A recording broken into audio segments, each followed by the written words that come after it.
In April 1945, British and American troops closed in on Berlin from the west, while the Soviets slugged their way toward the city in the face of dogged resistance from the east. Hours after assuming the presidency, Truman learned that Stalin was pushing his troops to capture the city ahead of the Americans. With big shoes to fill on the world stage, Truman worked to understand the complicated relationship with the Soviets. FDR had left the Yalta Conference convinced that his hard-won alliance with Stalin would help ensure the Soviets live up to their agreements in Eastern Europe. In his first months in office, Truman shared his predecessor's optimism. In his diaries, he described Stalin as, quote, honest and smart as hell. But briefings with Roosevelt's top military advisors tempered Truman's optimism and raised his distrust of Stalin and the Soviets. Advisors cautioned Truman to avoid appeasing Stalin as he gained control of Eastern Europe. Truman sent top diplomat W. Averell Harriman to Moscow. Harriman's dispatches decried Stalin's, quote, barbarian invasion of Europe. He warned the Soviets that Truman would not stand for communist expansion. Forced to formulate a foreign policy strategy in less than a week, Truman latched on to the strong anti-communist position of Harriman. The growing rivalry between the members of the Grand Alliance heated up as the final battle of the war in Europe took shape around Berlin. By April 1945, the German army was reduced to young boys and old men, and Berlin was in ruins. Still, the fight for the city remained brutal to the end. When the Soviets reached the city first, they symbolically hoisted their red flag on the roof of the ruined Reichstag, while Hitler lay dead of a self-inflicted gunshot in his underground bunker.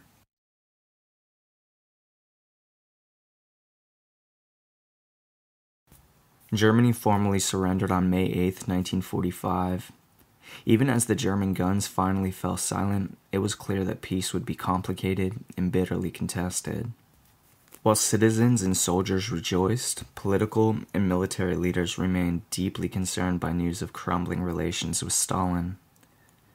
The Soviets occupied Berlin and controlled a vast territory stretching from the Black Sea to Romania to Poland's Baltic shores.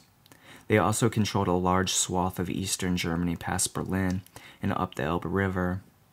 The Allies had agreed at Yalta to partition Germany into occupation zones, but no formal mechanism existed for cooperation between the Soviets, the US, and Great Britain.